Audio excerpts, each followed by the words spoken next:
नमस्कार दोस्तों, मैं आर्यन सुदामा आप सभी दोस्तों को अपने चैनल मस्ती MGS 0.2 में स्वागत करता हूं और आशा ना पूरा विश्वास करता हूं कि आप लोग जहां भी होंगे स्वस्थ होंगे और मस्त होंगे और पढ़ाई में लगे हुए होंगे, क्योंकि पढ़ाई एक ऐसा जरिया है जिसके माध्यम से हम लोग किसी भी क्षेत्र का और अपने खास करके समाज का विकास कर सकते हैं। यदि अपने समाज का विकास करना है तो सबसे पहला जो माध्यम है वो शिक्षा है। बिना शिक्षा का हम अपने समाज का विकास नहीं कर सकते और ना ही अपने घर का विकास कर सकते हैं।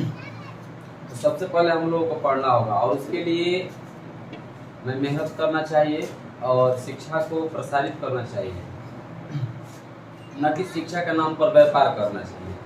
हमें कभी भी शिक्षा के नाम पर व्यापार नहीं करना चाहिए। बच्चों को अच्छी से अच्छी शिक्षा देना चाहिए। तो आज का जो मेरा टॉपिक है वो रासायनिक समीकरण से संबंधित है कि रासायनिक समीकरण को कैसे संतुलित किया जाता है।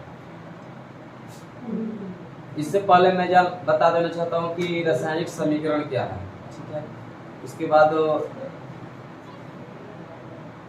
रासायनिक समीकरण को संतुलित कैसे किया जाता है, रासायनिक समीकरण में कौन कौन सी चीज़ आते हैं, सबको बारीकी से समझेंगे, रटेंगे नहीं, क्योंकि समझा हुआ और सीखा हुआ चीज़ ज़्यादा दिन तक टिकता है और रटा हुआ जो चीज़ होता है, रटा हुआ जो पढ़ाई होता है, खास करके रटा हुआ ज्ञान, वो ज़्यादा दिन तक टिकता नहीं है। तो टिकाने के लिए हमें सीखना पड़ेगा और सीखने के लिए हमें समय देना पड़ेगा, तब जाकर हम सीखेंगे।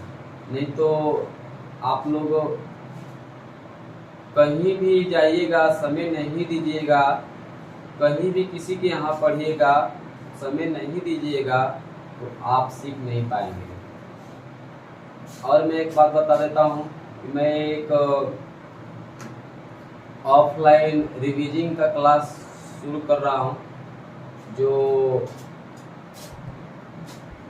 क्लास 9th 10th का होगा और इसमें ऑल सब्जेक्ट मैथ साइंस विज्ञान, मैथ साइंस और सामाजिक विज्ञान और हिंदी, ये सभी रहेंगे और ये रिवीजिंग का क्लास होगा। क्योंकि आप लोग कहीं ना कहीं पढ़ते होंगे, तो आप लोग यदि ऑफलाइन मेरा क्लास करना चाहते हैं तो कृपया करके आप एक नंबर दे रहा हूँ, उस नंबर पर कॉल कर लीजिएगा।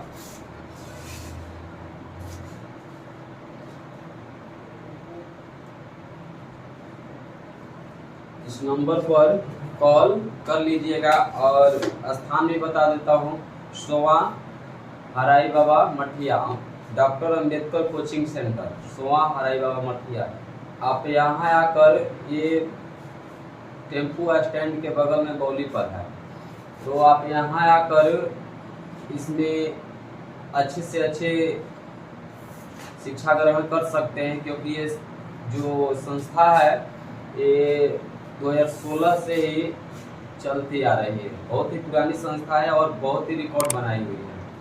तो आप जांचने के लिए यहाँ पर जरूर आइए। यदि आप हमारे यहाँ जांचने का मौका देते हैं तो मैं आपको विश्वास दिलाता हूँ, क्योंकि हम लोग वादा नहीं करते हैं, हम लोग विश्वास दिलाते हैं। तो हम लोग विश्वास दिलाते हैं कि आप मेरे यहाँ से खाली नहीं जाइएगा। तो आप लोग जांचने के लिए जरूर आइए।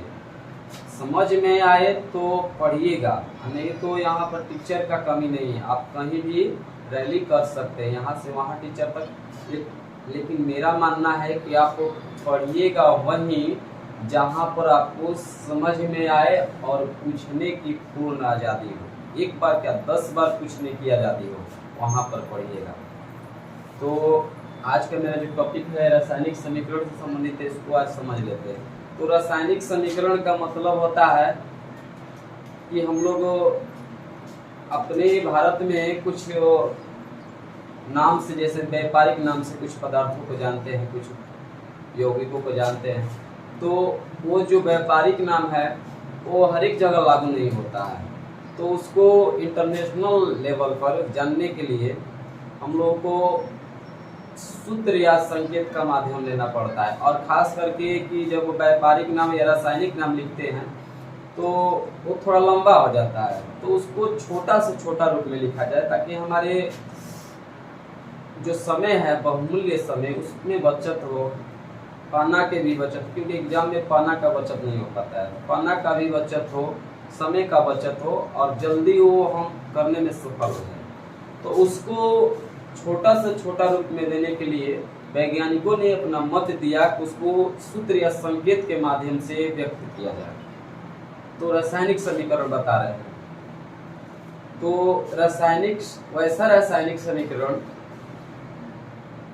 वैसा रासायनिक अभिक्रिया जिसमें यौगिकों को तत्वों कोश के सूत्र या संकेतों के माध्यम से उसका छोटा से छोटा रूप देना, संक्षिप्त रूप देना रासायनिक समीकरण कहलाता है। जैसे एग्जांपल में यहाँ पर दिए हाइड्रोजन प्लस ऑक्सीजन बनाया जल, तो गैस मिला और बनाया जल। तो यहाँ पर हाइड्रोजन जब हिंदी में लिखना शुरू करते, हाइड्रोजन हिंदी में हाइड्रोजन प्लस ऑक्सीजन तो बनता जल। तो इसमें इतना बड़ा हो जा रहा है हाइड्रोजन प्लस ऑक्सीजन और बना रहा है जल, तो इतना बड़ा हो रहा है, इसमें समय का भी खर्च हो रहा है और खास करके पाना भी ज्यादा लग रहा है इसको, और ये इंटरनेशनल लेवल पर हम लोग नहीं जान सकते इसको। तो इसको समझने के लिए इंटरनेशनल लेवल पर पूरे वर्ल्ड में इसको सूत्र या संकेत में बांट दिया गया। तो सूत्र या संकेतों के माध्यम से छोटा रूप देना रासायनिक समीकरण कहलाता है। हमारा अपना विश्वास है कि आप लोग समझ गए होंगे। तो रासायनिक समीकरण में हम लोग पढ़ेंगे कि रासायनिक समीकरण को संतुलित कैसे किया जाता है। एग्जाम्पल में रासायनिक समीकरण यहाँ पर दिए हैं बहुत सारे। क्वेश्चन यहाँ पर हो रहा है कि रासायनिक समीकरण को संतुलित कैसे किया जाए। रासायनिक समीकरण जो होता है दो तरह का होता है, पहला जान लेते हैं। एक होता है संतुलित और एक होता है संतुलित होता है और एक होता है असंतुलित। एक संतुलित होता है एक असंतुलित। तो इसको समझेंगे कि संतुलित समीकरण क्या है, असंतुलित समीकरण क्या है। तो वैसा रासायनिक समीकरण समझेंगे इसको,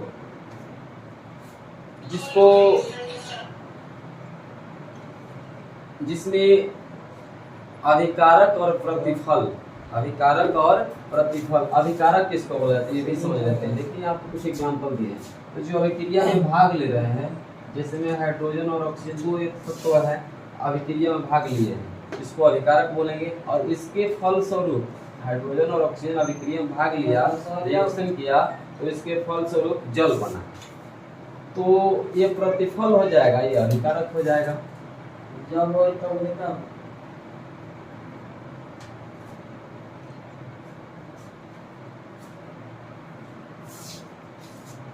ये अभिकारक हो गया, ये प्रतिफल हो गया। यानी तीर के बाएं साइड पे होता है अभिकारक होता है और तीर के दाहिने साइड पे होता है प्रतिफल होता है। जो अभिक्रिया में भाग लेते हैं उसको अभिकारक बोला जाता है, जो अभिक्रिया के फल स्वरूप जो रिजल्ट मिलता है उसको हम लोग प्रतिफल बोलते हैं। तो रासायनिक समीकरण में, किसी भी रासायनिक समीकरण में अभिकारक तथा प्रतिफलों में अणुओं में उपस्थित परमाणुओं की संख्या दोनों तरफ क्या हो, सामान्य हो, बराबर हो। अणुओं में उपस्थित परमाणुओं की संख्या दोनों तरफ सामान्य हो, बराबर हो, तो उसको हम लोग संतुलित समीकरण बोलते हैं। जैसे एग्जांपल में वहां पर दिए हैं हाइड्रोजन प्लस ऑक्सीजन बना जल, तो इसको हम लोग समझेंगे कि ये संतुलित है कि नहीं। तो संतुलित समीकरण को समझने के लिए इसको क्या करेंगे कि समझेंगे, पहले दोनों तरफ मिलाएंगे कि इसके अणुओं में उपस्थित परमाणु की संख्या बराबर है या नहीं। तो देखते हैं कि हाइड्रोजन जो है, हाइड्रोजन 2 है, इधर इधर भी 2 है, हाइड्रोजन इधर 2 है और इधर भी हाइड्रोजन 2 है। ये तो ठीक है, इसका कंडीशन कुछ अच्छा है। ऑक्सीजन लेते, ऑक्सीजन इधर 2 है, इधर 2 है, 1 है। ये तो थोड़ा गड़बड़ हो गया।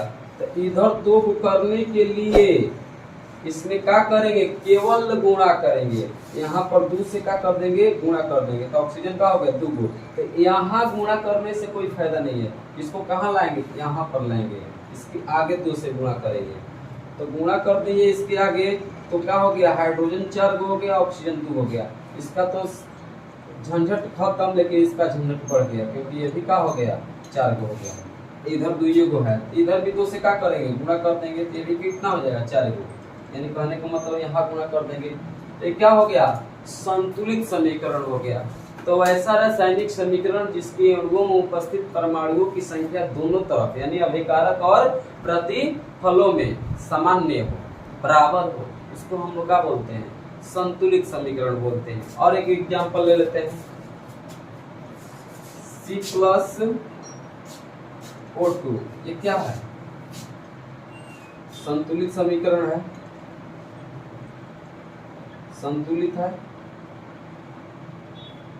क्योंकि देखिए कार्बन 1 है, इधर भी 1 है, ऑक्सीजन इधर 2 है, तो इधर भी 2 है, यानी ये क्या है, संतुलित समीकरण है।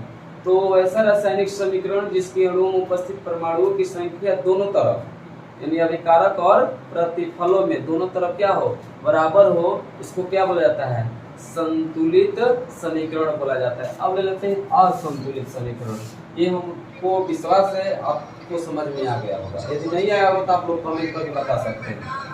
तो असंतुलित अब समीकरण समझ लेते हैं, इसका उल्टा डिफिनेशन इसका होता है, यानी वैसा रासायनिक समीकरण जिनके अणुओं में उपस्थित परमाणुओं की संख्या दोनों तरफ बराबर न हो, इक्वल न हो, तो उसको हम लोग असंतुलित समीकरण बोलते हैं। जैसे एग्जांपल यही वाला ले लेते हैं, हाइड्रोजन और प्लस ऑक्सीजन बना जल,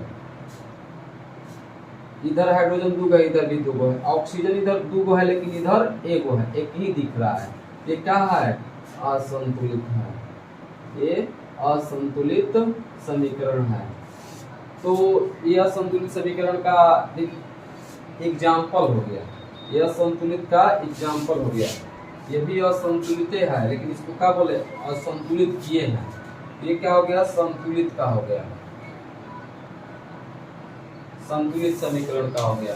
यानी जिनके अभिकारक और प्रतिफलों में अणुओं में उपस्थित परमाणुओं की संख्या सामान्य हो, वो क्या होगा, संतुलित समीकरण होगा। और जिनके अणुओं में उपस्थित परमाणुओं की संख्या सामान्य न हो दोनों तरफ, तो उसको क्या बोलेंगे, असंतुलित बोलेंगे। ये पूरा समझ में आ गया होगा, आया होगा तो कृपया करके मेरे चैनल को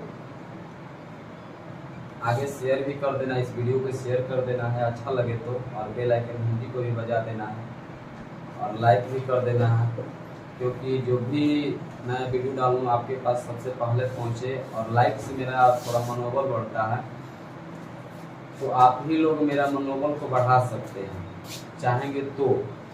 और अगला जो है रासायनिक समीकरणों को संतुलित कैसे करें, इसको अब आगे वाला चैप्टर में पढ़ेंगे, क्योंकि थोड़ा लंबा वीडियो हो जाएगा।